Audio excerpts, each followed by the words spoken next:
Olá, alunos do projeto Atrasado para o Enem, tudo bem com vocês?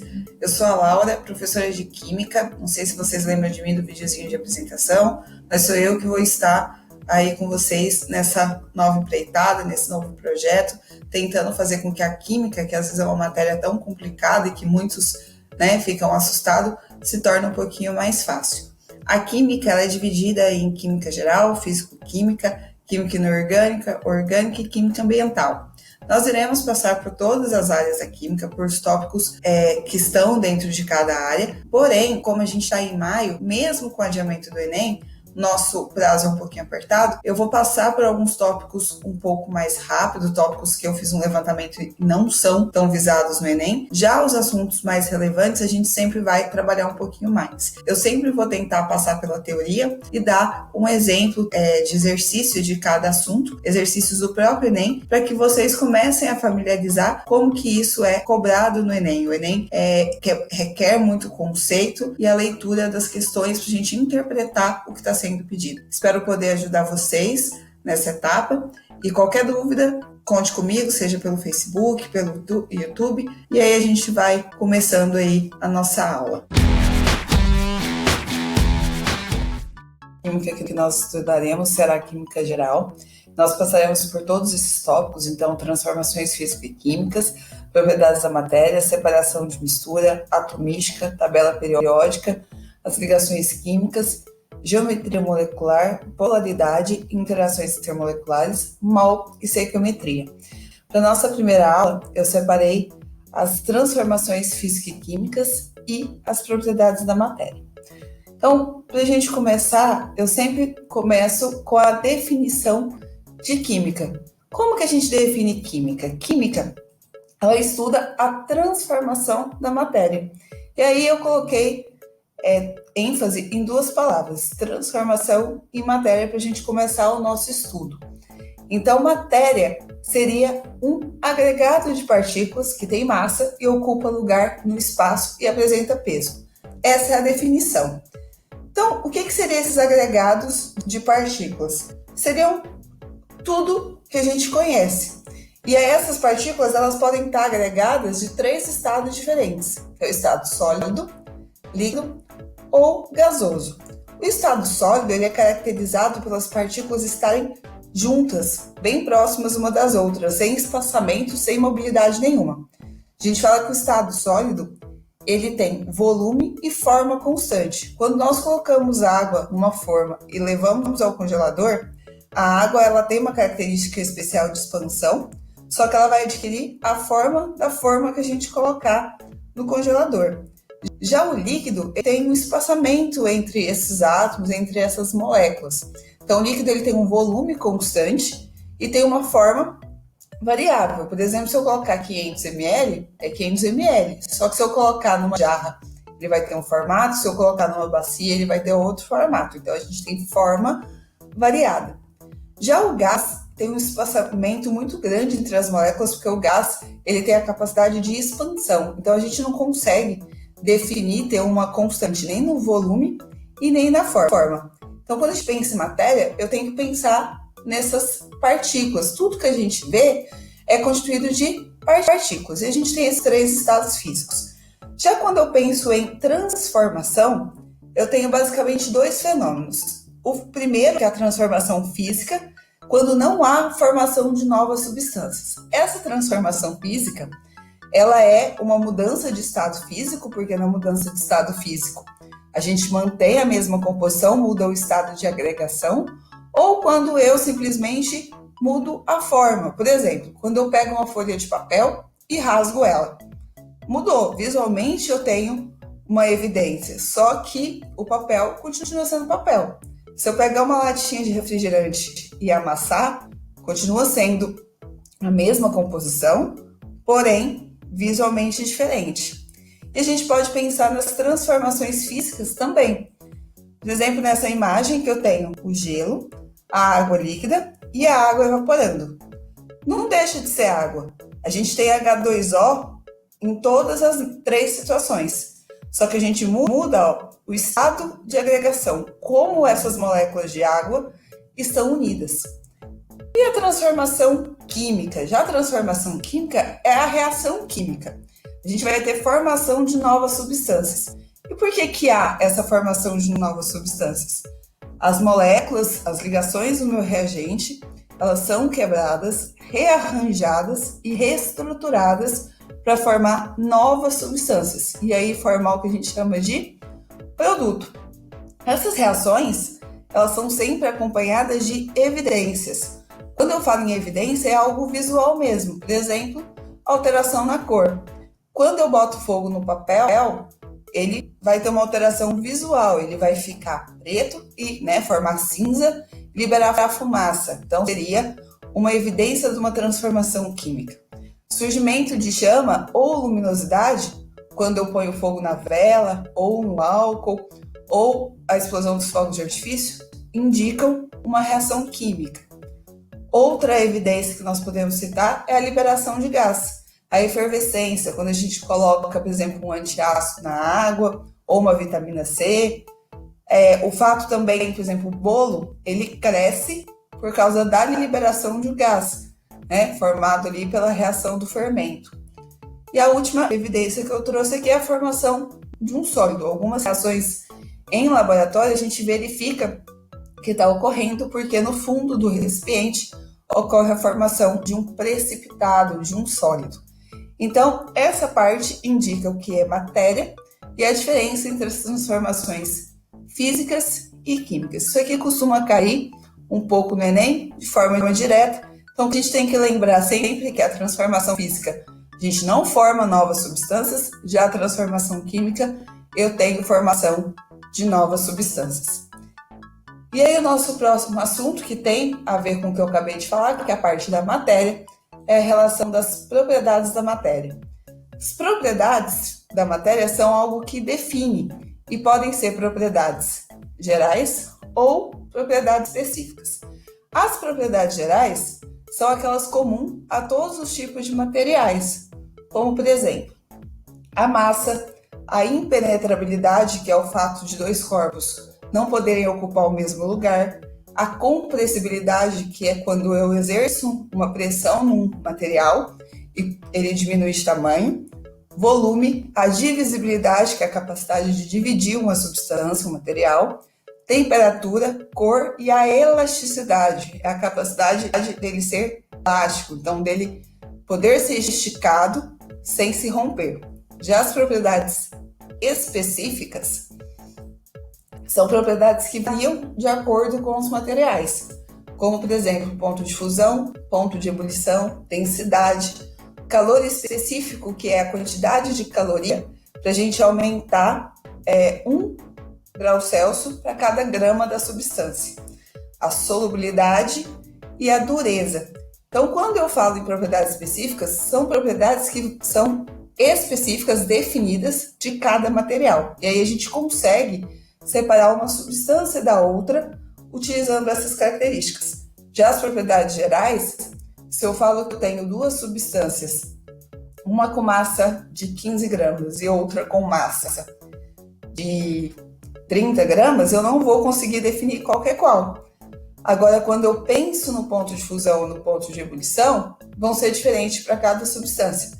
Se eu pensar numa substância que tem o ponto de ebulição de 100 graus Celsius e outra que tem um ponto de ebulição de 78 graus, eu posso encontrar que a que tem o ponto de ebulição de 100 é a água e de 78 graus é o álcool. Então, são substâncias que são caracterizadas por essas propriedades específicas.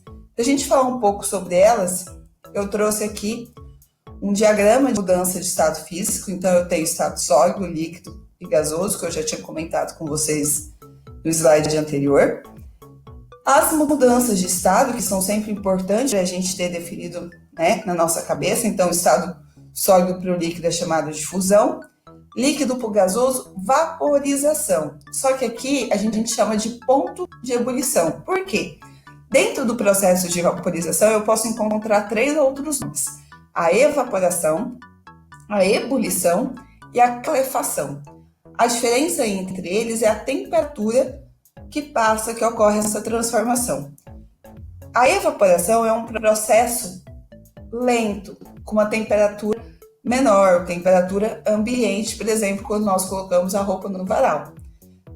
Já a ebulição é um processo um pouco mais rápido, quando, por exemplo, eu levo a água para ferver, para fazer um chá ou para cozinhar um macarrão, uma batata.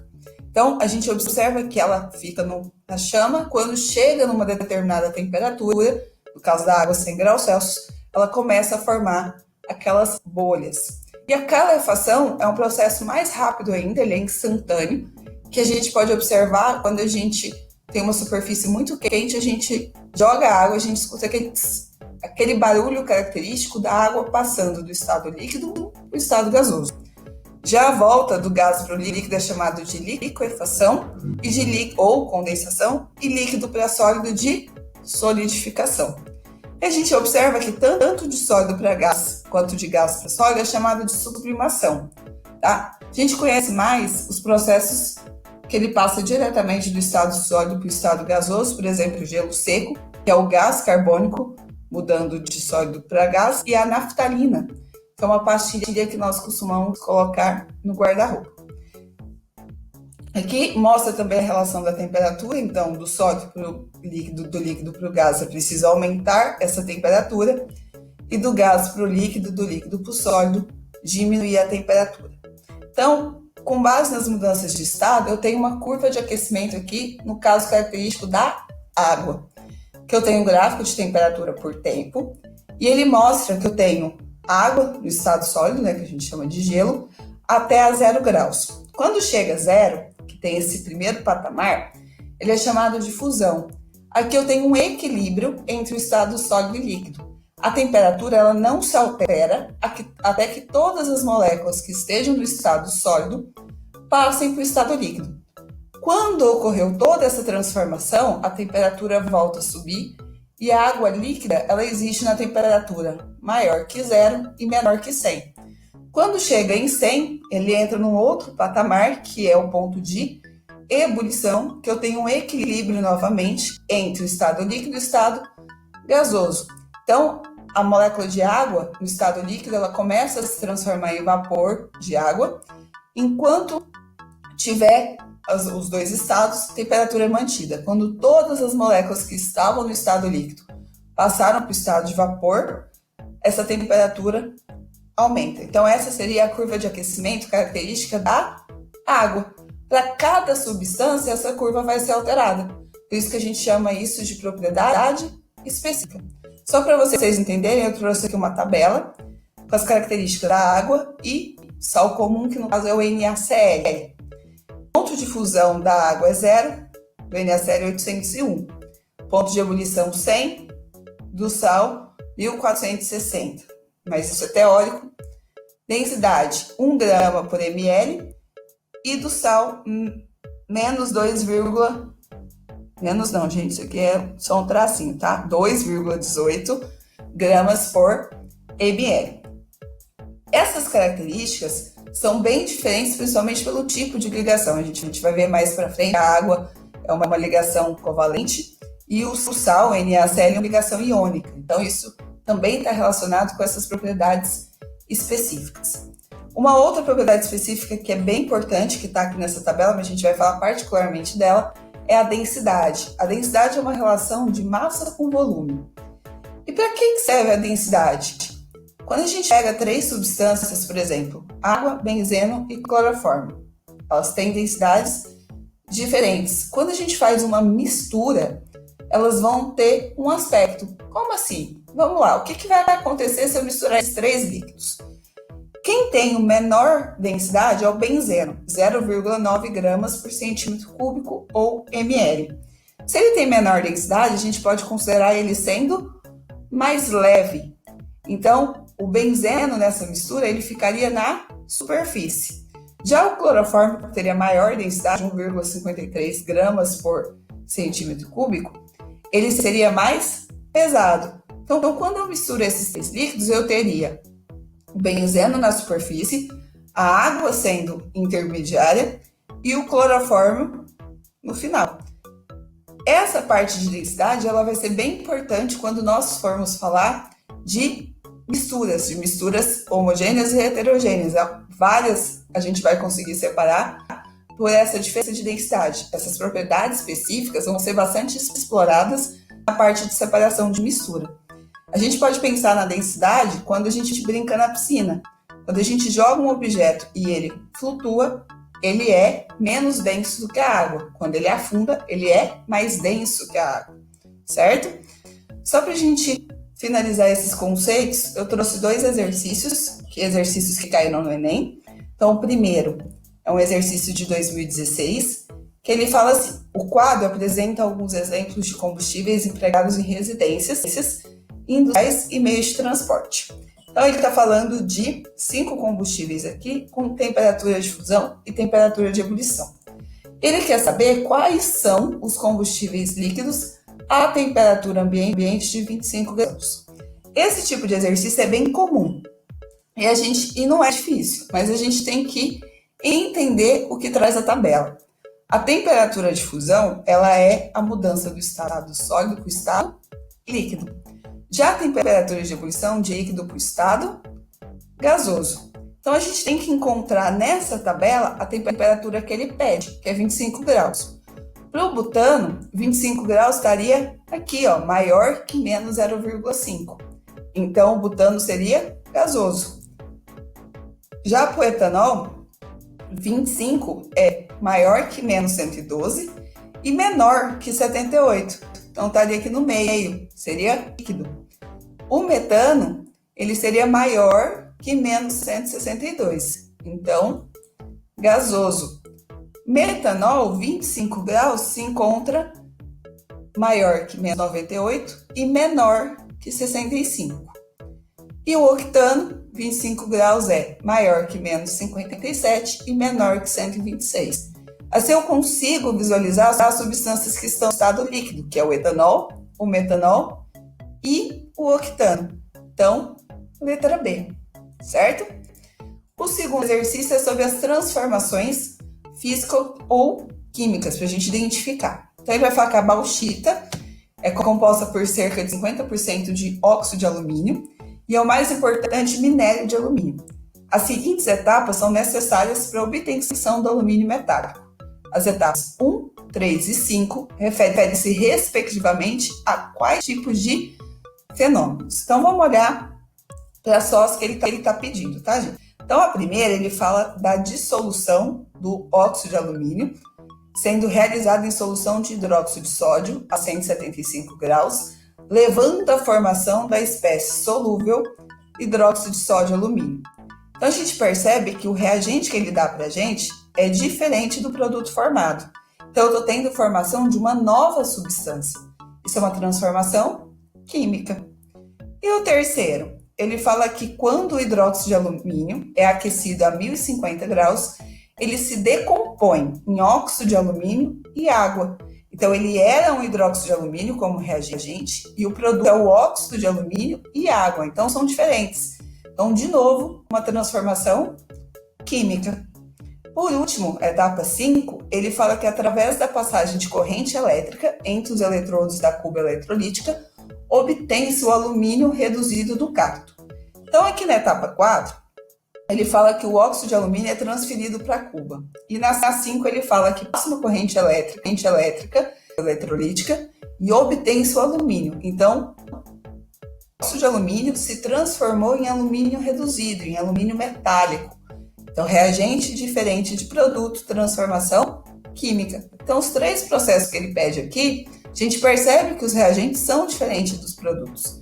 Então, houve uma mudança na minha composição. Todos os 3 aí são químicos, portanto, letra E. Então, gente, por hoje foi só. Espero que vocês tenham entendido. Essas aulas têm o intuito de ser um pouco mais diretas, mas qualquer dúvida que vocês tiverem é só colocar aqui no comentário que a gente vai respondendo, ajudando a tirar as dúvidas tanto no YouTube quanto no Facebook. Bons estudos, até a próxima aula.